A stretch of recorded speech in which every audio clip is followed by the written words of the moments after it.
Good morning, everyone. We're continuing here in the words of the Kitzur Shulchan Aruh in the chapter of life-threatening illness and one who was coerced into sinning. And this is the final part of this chapter, and it speaks just about that. If you have a situation where someone is being forced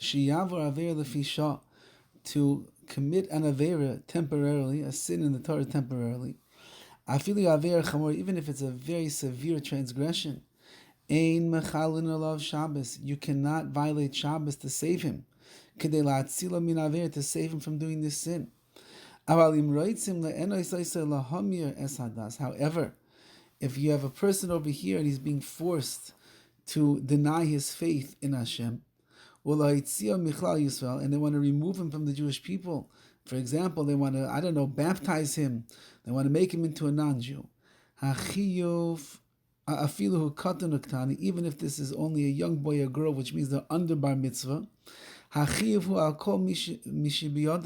the obligation is on anyone that is able to. They do whatever they can to save him.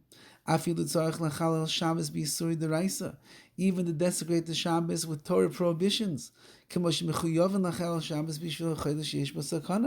Like we know, if you're obligated to violate Shabbos for someone when they're a sick person in danger.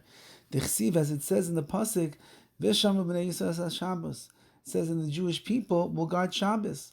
The Torah it tells us, Chalel alav Shabbos achaz, you should violate one Shabbos, Kedei sheyishmor Shabbos harbe, in order that you should help this other person keep many Shabbos. That is our obligation to the rest of the Jewish people. We want to ensure that they also do mitzvahs. So if I could be Mechal Shabbos right now, I'll violate the Shabbos and save this person from Shmad, which means from becoming like a non-Jew, that means he'll keep Shabbos next week, then I'm allowed to do such a thing. Even if it's only a doubt, you don't know for sure, you'll do what you have to do to try to save this person's life over here, or try to save him from converting into the non-Jewish religion. You don't know if it's going to work, whatever you're going to do. Nevertheless, you're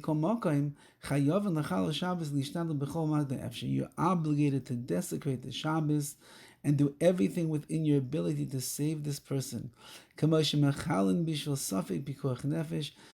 Just as we will violate Shabbos when you have a situation of possible danger to life. Says the Kitzur, even though we don't know for sure that this person is pikuach nefesh, is life-threatening, but it appears to us that it's life-threatening, so Mechal Shabbos on the side of erring on the side of caution of it to try to save his life.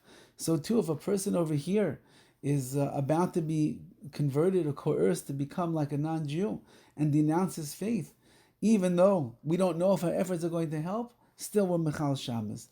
Now there's amazing stories from the days of the Holocaust, when the Jews in America realized the severity of what was taking place in Europe, and the millions of Jews that were being gassed in the chambers, and they were dying, and the tortures that they were going through, they felt it was their greatest obligation they possibly could to save their lives.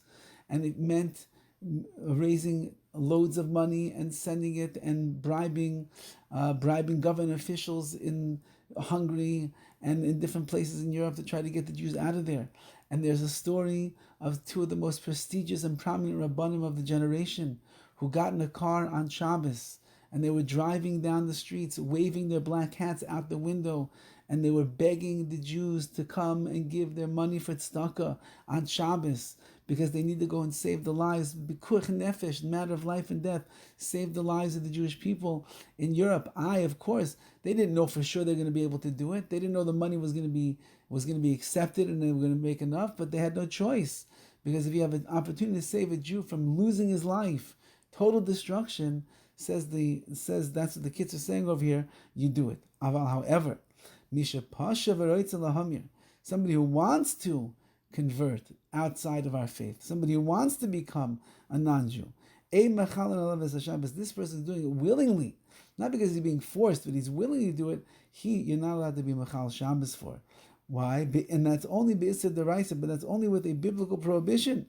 The Kevan Shepasha, since this person himself is sinning intentionally,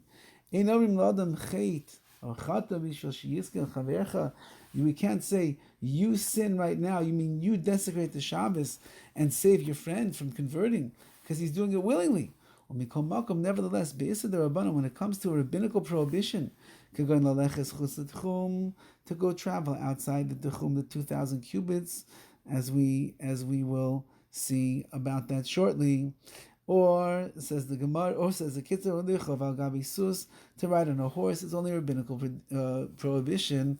To go on a wagon, even to touch and move money around. All of that yesh matir in order to save this person, Nebuch, this poor guy. He thinks that he wants to convert, that he doesn't want to be a Jew, and you have a chance to save him over here and show him, no, the Jewish people, we band together, we love each other, we support each other. So the rabbinical prohibitions you'd be allowed to desecrate in order to save the faith and the spirituality and the neshama of another Jew. Have a wonderful, wonderful day and a wonderful Shabbos.